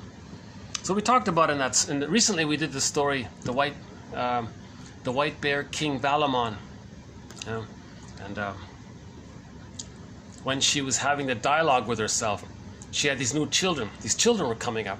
That's a metaphor. She was getting new ideas, new self-expressions, new self-realizations, more embodiment, and now that she had 3 children, so the pattern was complete. So that was a pattern for her. 3 means you see it as a pattern. So she had this pattern of new creations, creativity, knowing her interests and protecting them and having them and developing them, not just once. That's the first child, second child, third child. So you have the third child. So at the end of that story, White Bear King Valamon, the image was, the image of the princess and the prince and the 3 kids. If all of it are dream images for one psyche, that means a person has a connection to themselves, conscious, unconscious dialogue. They put words to their feelings. That's the prince and the king. Their feelings is the princess. Putting words to it is the prince. So that's the image of being able to put words to your feelings. Now the 3 kids means you have a pattern of generativity and new things coming up from you. The soul is its own source of unfolding. Things are unfolding, things are coming up. New birth of new ideas, new creativity. That's what she means by birth. Right? So the children birth, that's a metaphor for birthing of new ideas, that kind of thing. So I won't redo the White King Bear Valamon. We did it recently. I actually tried to tell a part of it, the story of it. This summer, so I guess, is that it here? Let me just double check here. Yeah, I like this first one here by Ogden. One of the most integrative and therefore supportive things that we have to offer is the power of language, verbal symbols, to contain and organize thoughts, feelings, sensations, and thus render them manageable for the client. Yeah. So jokes can do that, right? Jokes can do that. I remember one guy was whining a lot, and the woman came up with a joke, or told him a joke. She approached him and said, "Would you like some cheese with your wine?" So she put some words there to it, right? He was whining but didn't have the word for it. So she found a funny way of saying it. "Would you like some cheese?" Like a word play, right? Like wine, W-H-I-N-E, sounds like the drink wine. And with wine, we have cheese often. "Would you like some cheese with your wine?" And her calmness about it, and being able to make a joke about it, helped him to stop whining, because it was ridiculous what he was doing. Right? So the words help bring that which has been experienced as something unconscious, basically, into consciousness. Acting out, yeah. That's a proto-emotion, a proto-expression of an emotion. It's an attempt to get in touch with our emotions. The body remains the ultimate emotional backstop throughout our lives. So a good book for this is John E. Sarno. He wrote 3 books, I think, about back pain. He says all that pain you have, any physical psychosomatic symptom, that's the body, that's the backdrop of the emotion. The main emotion, his theory is, it's the rage at the mother not meeting the person's needs as a baby. That rage gets into the body somewhere. It can affect an internal organ, it can affect the muscle, all over the place. He says most physical symptoms are psychosomatic. He thinks well over, he says 90+% of physical issues are psychosomatic, not some raw organic thing. But it does, so he's the medical doctor, so yeah, let him speak for himself. So this jargon mentalizing, that just means you're gonna make it thinkable, speakable awareness, right? The process of transforming bodily based sensations into thinkable emotional elements. So Sarno would say that. So do you feel pain in your back? Maybe that's rage from babyhood time, and now your physical symptom is expressing the rage. It's revealing it, it's concealing it, it's a compromise, it's holding it, it's hiding it, but the symptom part of it is expressing it. The body remains the ultimate emotional backstop. Oh, backstop, there it is, the backstop. So Sarno says a lot of this pain gets put into the back. So he's considered the god of back pain or something. They nicknamed him the god of back pain. And you can see secondhand copies of his books around, if you can find a secondhand bookstore.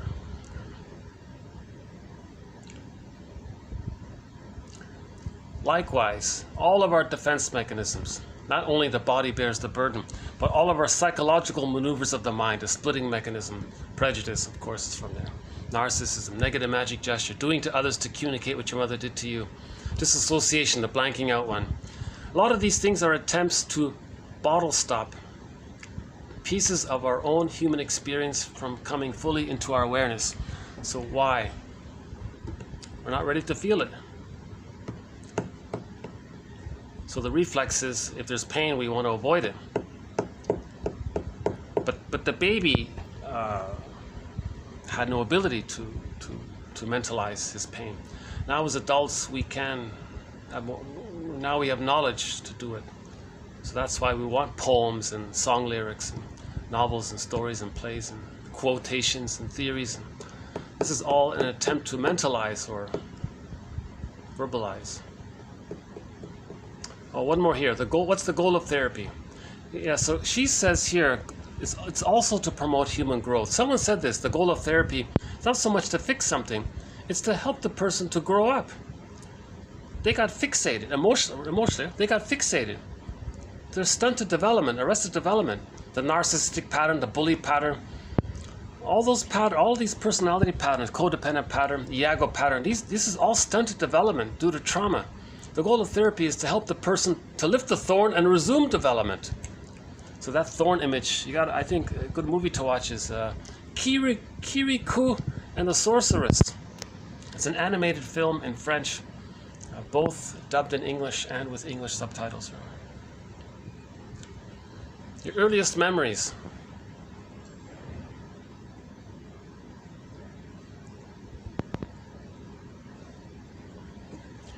You know, it's funny on my end. I think my earliest memory was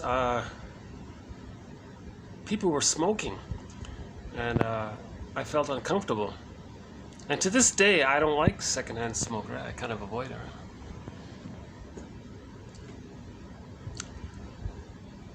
Transference is the raw material from which psychoanalysis takes place.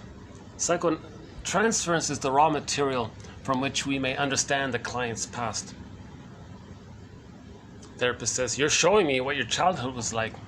Really? Yes, you're reenacting it. You're staging it here. You're casting me in the role of you. You're playing the mother and you're shaming me to show me that your mother shamed you. Really?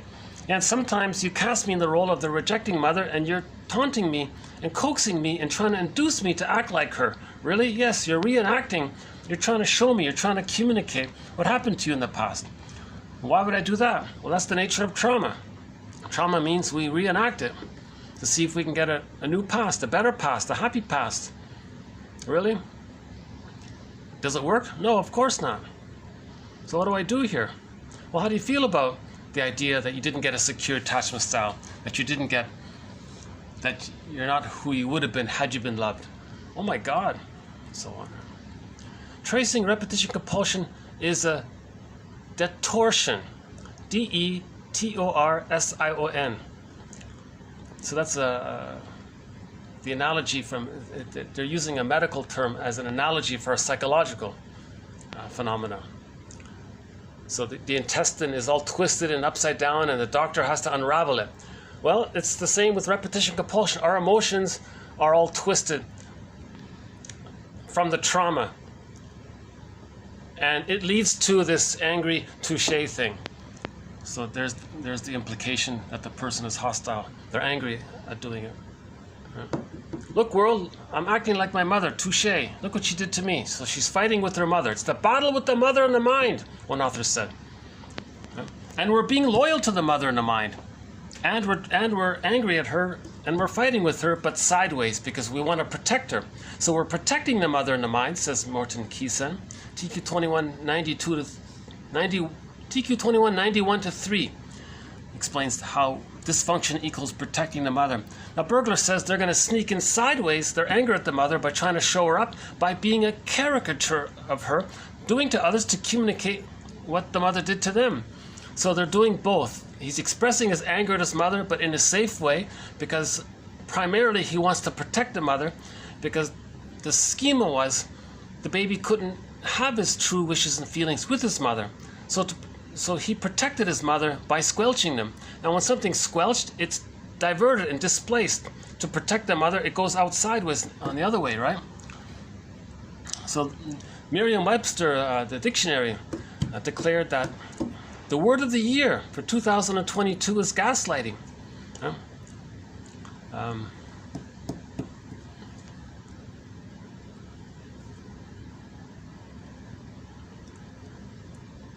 I think it comes from the guy was looking for the jewels in the attic. He was with a flashlight going around, and the woman said, "I think I saw some lights flash up there." Oh, well, I think it's just the gas lights were doing it. Gas lights? Oh yeah. Not flashlight? Oh no.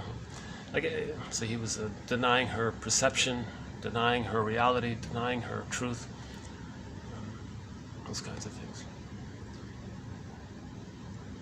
Yeah, a very sad movie, a very disturbing movie, but it does vividly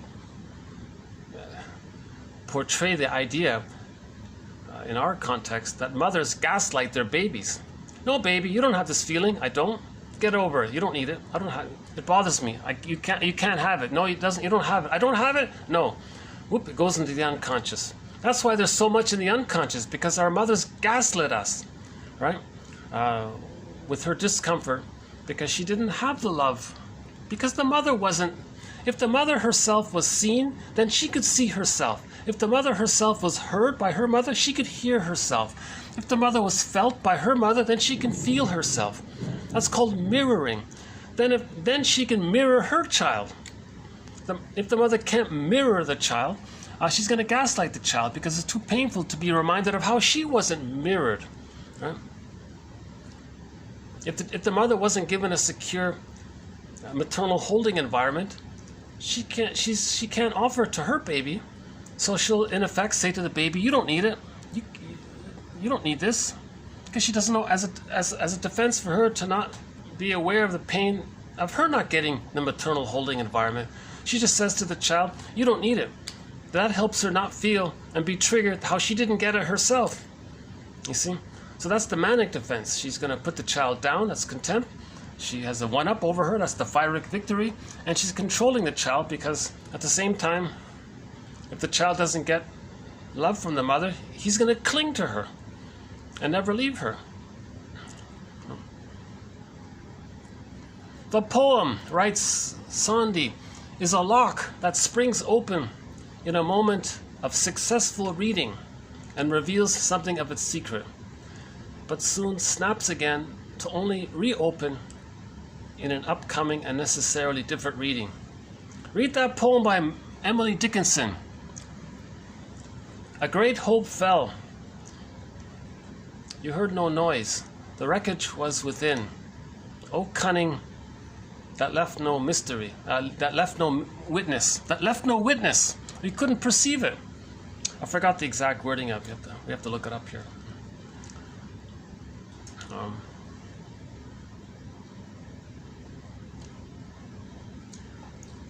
Tracing repetition compulsion as a distortion of rhythm, of meaning, of context. So there's the rhythm, that's the misattunement, right? The mother was misattuned to the child. So there's a distortion of rhythm, malattunement. So there's a twisting there of the feeling and the needs. They all get twisted up. The meaning, understanding the truth, the content, the material, all stems from the trauma.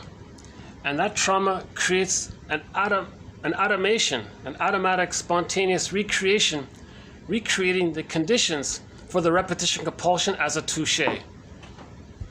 But it's not a genuine touché because it's not directed towards the mother.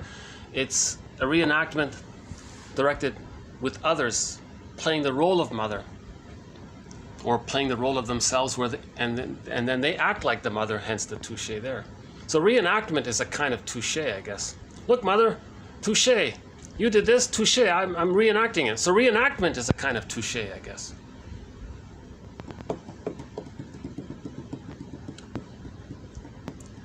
Right? So, yeah, opposition to, so therapy doesn't create transference. It just happens automatically. The repetition compulsion springs forth when the conditions are there, right? Therapy is the condition for that to happen. A close relationship with a friend, it's going to be a reenact. We're always reenacting it. So Bergler's metaphor is every neurotic is a music enthusiast, but he only has one record. And he carries this one record with him everywhere he goes. Every time he sees a phonograph player, a record player, he spins off that one record, a traumatic script. So in every new situation, he's just going to replay the thing from the past and the present. Transference is a repetition of the long ago past, the painful past. So the present situation doesn't manufacture the trauma from the past. The trauma from the past was already there. Repetition compulsion is a symptom or an expression of it or a communication of it. It's a mirror of it. Repetition compulsion and transference is a mirror of the past, forgotten, painful trauma. It's a mirror. We're trying to convert amnesic memory to conscious memory. That's called mentalization. I don't use that phrase too much, but a new phrase, another new phrase, infinite mourning. Jesus, you know. That occurs when there's a failure in self-recognition. So if we want to heal infinite mourning or melancholia, see the infinite, that's the timeless quality. Notice that, the infinite? What do you mean infinite? Well, it's timeless. There's no time, so it's infinite. It goes on forever. So to cure complicated grief, timeless grief, to cure timeless grief, we need self-recognition. How do we recognize ourselves? You can only recognize yourself when you recognize the truth. When you recognize the truth, that'll upset you free. That's the mourning process. Then you can self-recognize through the truth. If you don't have the truth, you're not going to know yourself. The truth will get you to you, and it'll set you free, but it'll upset you free simultaneously, right? Frenzy's image is a powerful one. I think it's the first time I've seen this one by Frenzy. Yeah? Just as if you have only one candle in a room and put your hand near the candle, half the room may be darkened. So if, near the beginning of life, you do only a little harm to the child, it may cast a shadow over the whole of their life.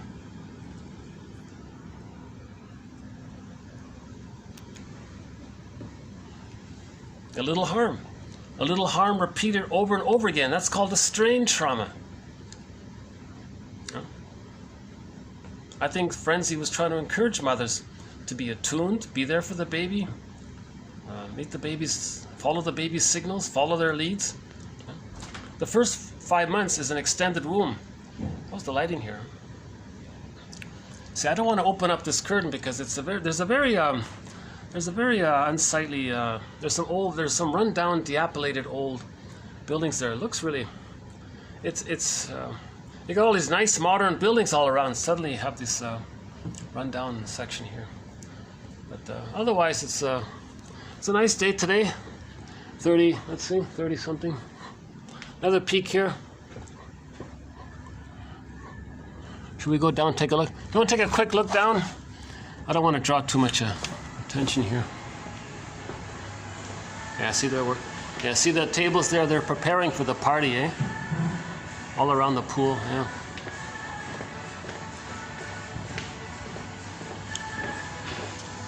And they got the buffet table setting up. Yeah, it looks like a fun little function, whatever it is.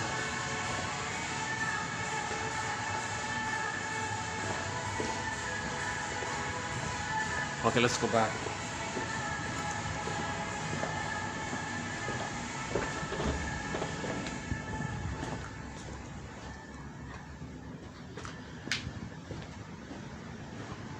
Oh, I got a mirror here, don't I?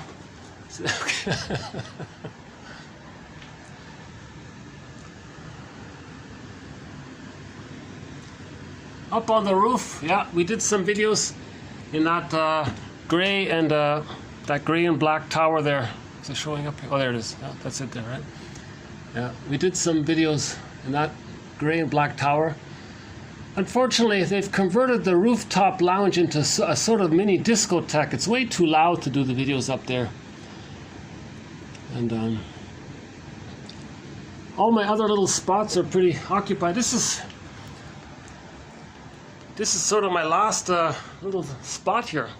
It's got some advantages for sure, but it's got some disadvantages. But okay. Anything else here?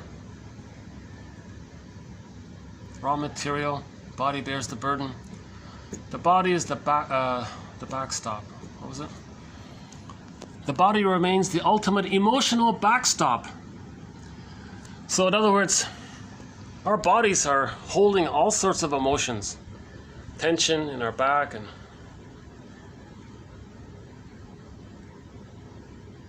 right. Alright, and in the next video, we'll do some more from Terry, what's her name here? What's her name again? Terry Quadam. We'll do some more quotes from her. This one's not bad here. About repetition compulsion. It's a fragile and treacherous psychic world to have to traverse when the people we depend on can and might in fact do us in, right? Meaning the baby thinks he's going to perish if the mother's not there. But again, thankfully, we come preloaded with the defensive equipment for the job. The defense of splitting, the process of locating the good and bad in separate psychic locations, is something for which the infantile brain is well equipped. It's easier for us to it's easier for the developing brain to sort things into 2 bins rather than into 2,000. Splitting makes the world become a predictable place where the meanings are clear.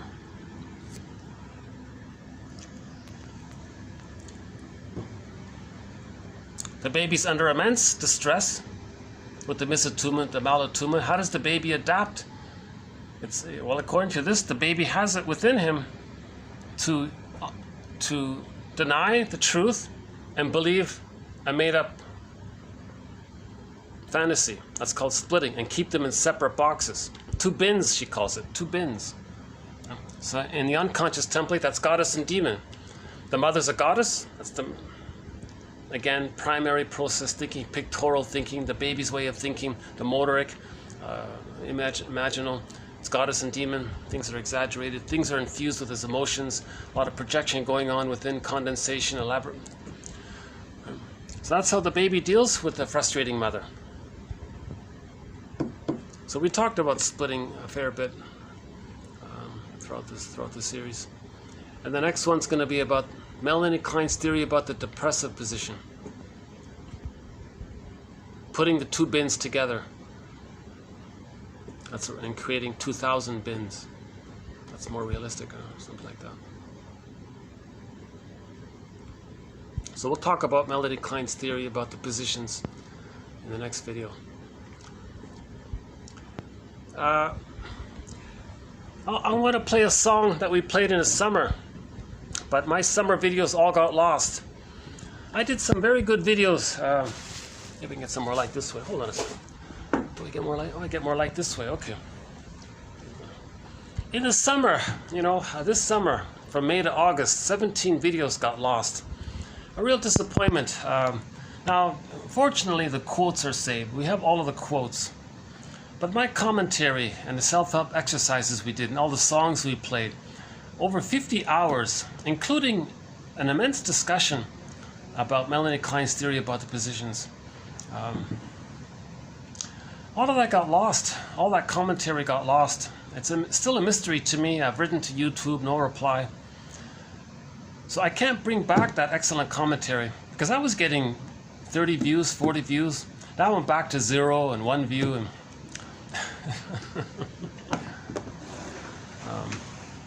so I want to see if I can play back again some of the songs we played in the summer. So I remember one of the songs we played in the summer that got lost, I'll play it now, is a cover song of the popular 50s song. What is it, baby? Be My Baby. Be My Baby by the band called the Ronettes. So Whitney Houston's mother, Chrissy, is it Chrissy? No, Sissy, sorry. Whitney Houston's mother sang a very good cover rendition of that song, Be My Baby. So we'll just play it here.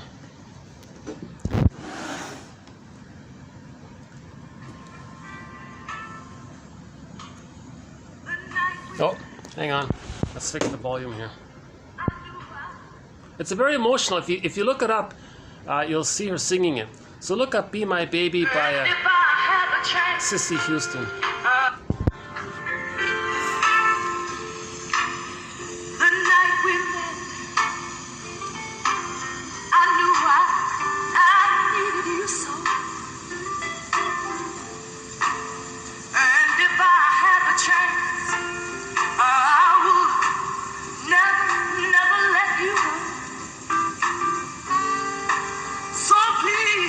Won't you say you love me? Some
And this came up because the original singer, what's her name, Ronnie Spector, right, from the band Ronettes, passed away.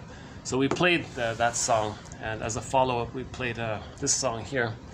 So yeah, I want to get back. I want to include all of our songs to our soundtrack.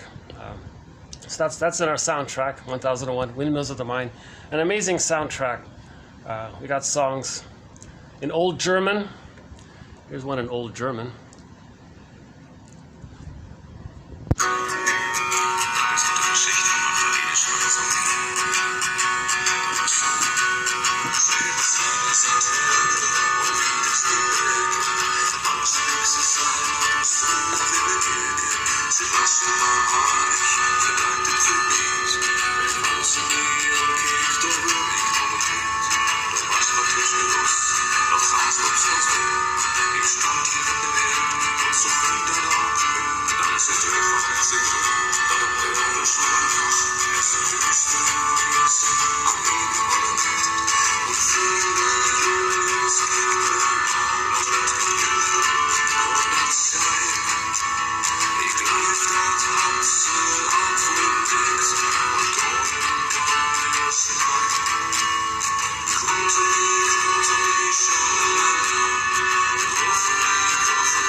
Okay, so thanks very much. This has been TQ 2400 to 2405. We'll add more quotes to our various threads, including transference, repetition, compulsion, complicated grief. Key threads here. In this video we added a quote to the body bears the burden one, and the value of interpretation, how it symbolizes and quote-unquote mentalizes, meaning metabolizes, helps us to perceive. If we know what's going on, then we're connected to ourselves. We feel our subjectivity. If we feel our subjectivity, then we're more grounded in ourselves. We're more connected to ourselves. Whereas if we don't have the words for our feelings, we may try to communicate our feelings in motoric action through behavior. So we do it all the time with nonverbal communication, crossing our legs and these crossing our arms or something. So we communicate our emotions quite a bit non-verbally. But that episode with Judd for the Defense, I felt like that was a pretty good example of putting words to our feelings. That was that's a great show. I highly recommend this show, Judd for the Defense. I'm waiting for future episodes to be uploaded. We have several quotes in our collection, 1001 Windmills of the Mind, from that show, Judd for the Defense, starring Carl Betz. The most underappreciated actor there is. Most people haven't even heard of his name. He played the husband, by the way, in the 50s sitcom, The Donna Reed Show. He played a minor role as the husband, but But he was a great in Judd for the Defense. Bum bum. Yeah, got a great theme song as well. Great writing. Some great write. Those script writers did a great job. In that alcoholic episode, let's put another song on here. Hold on a sec. Yeah, that song is called Kim. That song is called Kim to Me. The band is called W.O. What's it called again? The song is called K-U-E-M-T-O-M-I, and the band is W-O-L-J-A-G-E-R. But there are 2 dots over the O there. How about Calypso? We haven't played Calypso in a while. From the Odyssey soundtrack, starring Armand Assante. Here's Calypso. Great song.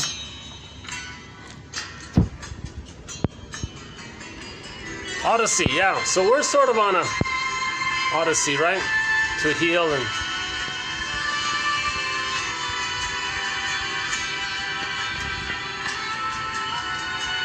So Judd for the Defense.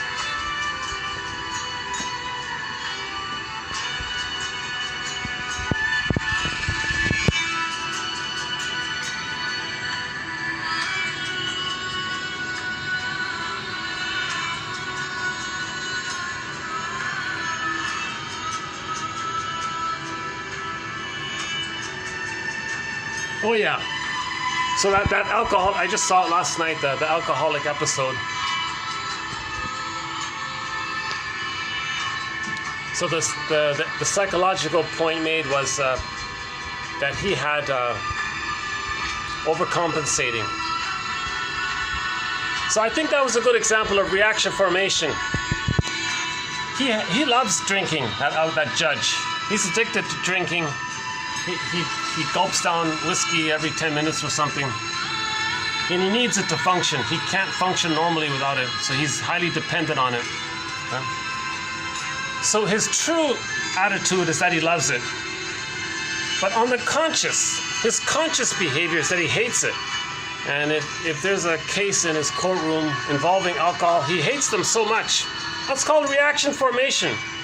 So if you want to see an example of reaction formation, how strongly he hates anybody or anything related to alcohol, even the doctor who talks about it, even the woman who could heal from it, anything related to alcohol, he hated it so much, and he jailed all these innocent people for minor alcoholic infractions or something because he hated it consciously so much, and he had a reputation for being like that. That's a reaction formation. The truth is, he loves it. Oh my God, we saw how badly and how deeply and how immensely he worships alcohol. But he doesn't want to admit it consciously, but unconsciously, it's his mother. Alcohol is everything for that guy. So he was really a wacko judge, because when they finally removed the alcohol, they worked it out where they removed the alcohol. They were desperate. They had to find some way to expose this charlatan. So they removed the alcohol from his office. And then he was manically looking, ripping down his office, throwing the books around, throwing his desk upside down. He was crazy, manically looking for it, and everybody saw it. And him seeing that everybody saw it, he finally said, all right, I'll disqualify myself from the case. Right? So, a good episode. Yeah, one person had the idea. One person made the side comment, what does he eat? What do you mean, what does he eat? She said, many alcoholics don't eat because it spoils their buzz. They don't want to spoil their buzz, so they don't eat.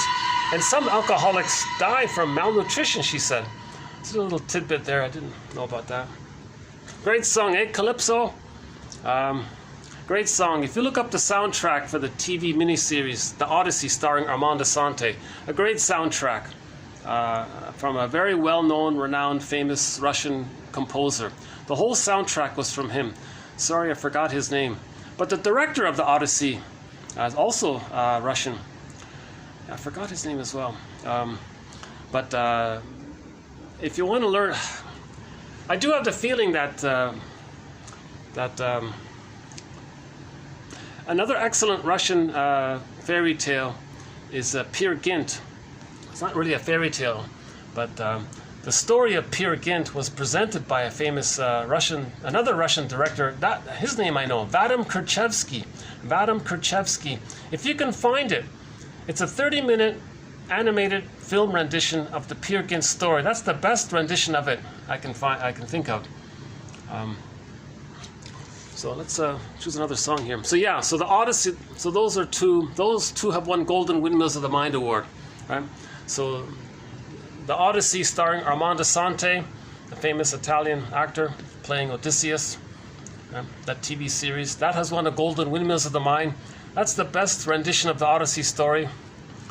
The Peer Gynt, the animated one by Vadim Kirchevsky, that has also won a Golden Windmills of the Mind Award. The Disney movie Inside Out, we spoke about it recently, that has also won a Golden Windmills of the Mind Award. The short indie film called Bob and His Enlarged Amygdala, that has also won a Golden Windmills of the Mind Award.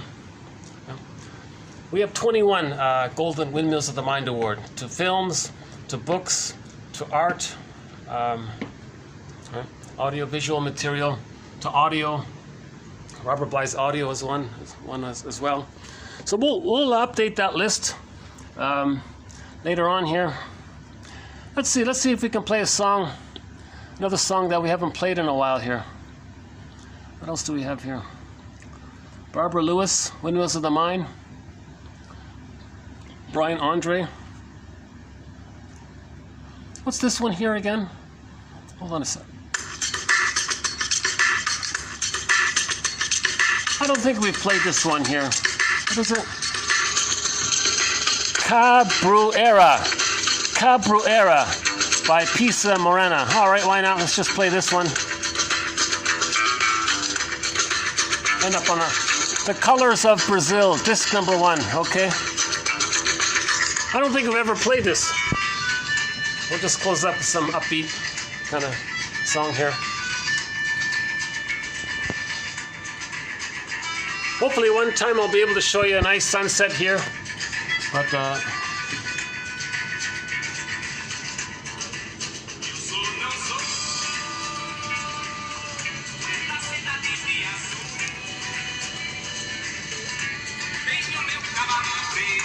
so this song sort of expresses aliveness of affect, if we can dance.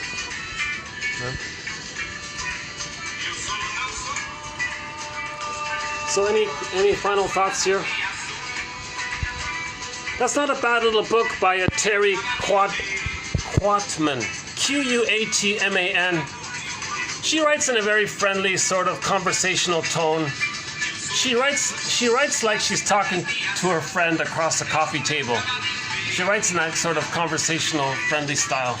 And because of that, some points come across in a way that otherwise I think would be hard to make. She places a lot of emphasis on how emotion in its most raw state is only in the body.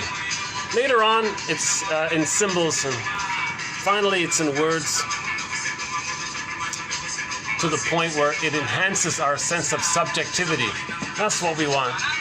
It doesn't mean somebody who has a great vocabulary has a sense of self. We're talking about putting words to feelings. That, she's talking about that. Somebody might have a perfect vocabulary in other areas, but still be operating from an emotional trauma. And his perfect vocabulary in every subject, other than emotional vocabulary,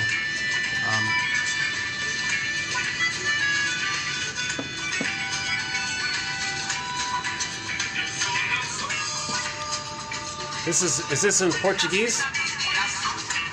There's a children's Spanish dictionary called Emotionary.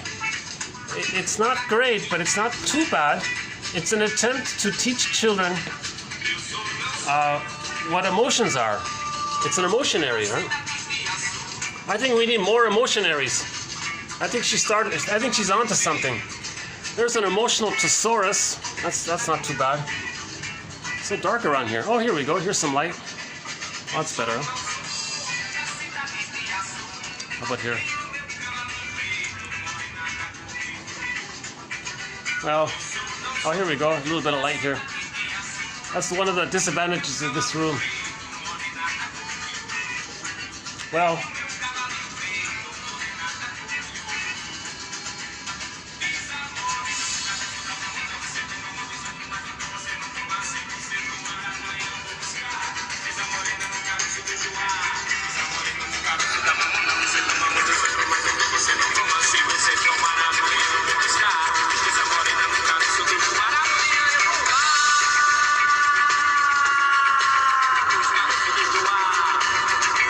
the first memory one.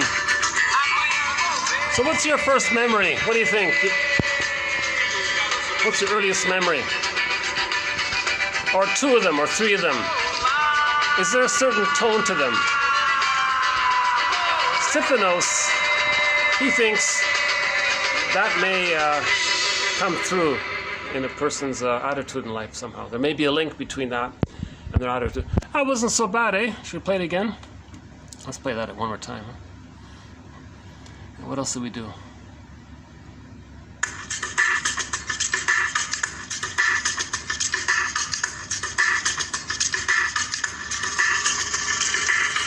The transference is the raw material of the analysis from which we may understand the client's past.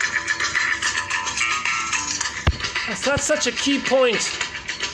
If we can witness how transference, reenacting the past and the present, the repetition compulsion of it, if we can see it and catch ourselves doing it, then we know what's going on. Then we have choices. Things are better. We calm down a little bit. Right? And we can accept the pain because now we know why the pain is there. Whereas before, if we have the pain and we don't know why the pain is there, we may act out and binge eat or something. Right? But if we know why the pain is there, we can go, oh, okay, I get where this pain is coming from. Okay. And then you can kind of hold it and be a loving, caring witness to yourself.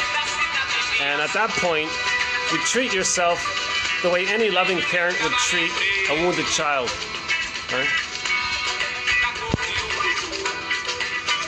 The poem, Emily Dickinson, A Great Hope Fell. That's a great poem about trauma. Disassociation. Let's keep Sandor Ferenczi's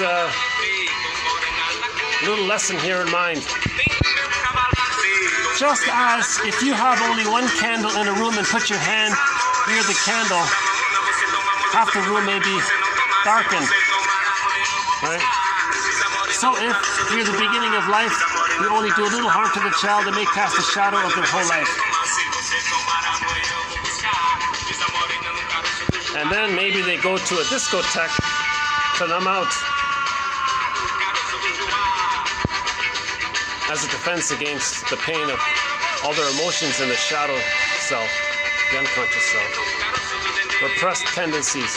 But when they're in a one-to-one relationship with someone else, they're going to reenact what happened, to be conscious of it. Transference is the repetition of a forgotten past. Again, I recommend the past video, the part 1 and part 2. Harold Bloom, a very good article about transference. And a preview for tomorrow, Melanie Klein's theory about the manic defenses, the Melanie Klein's theory.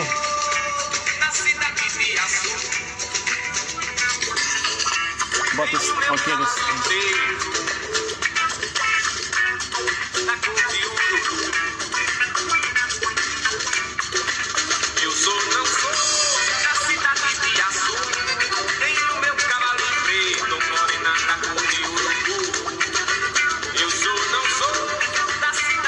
We transfer forward the interpersonally familiar onto our therapists.